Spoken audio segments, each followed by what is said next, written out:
When we use the central navigation on Squarespace and add too many elements to it, sometimes you can see that it becomes stacked, that the menu elements are over two different lines. But with some very simple CSS, I'm going to show you how you can add that into your Squarespace website to make the navigation all on one line again. So let's get into the video. So here over at Squarespace, you can see what I mean. We have the central navigation. You can see that it's going over two different lines.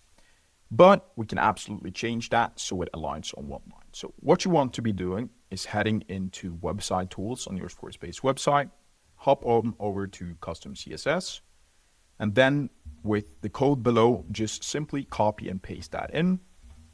And you can see right away that the navigation becomes wider and all of these elements now fit on one line instead of stacking. So let's head into this view and you can see that that just does the job.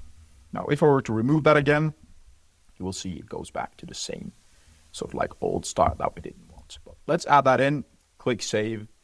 It's already saved. And that will work wonders for you. That was a very quick tutorial on how you can do that. If you found it useful, please leave a like and subscribe. And if you want me to build your Squarespace website, the links are down below. And as always, have a great day.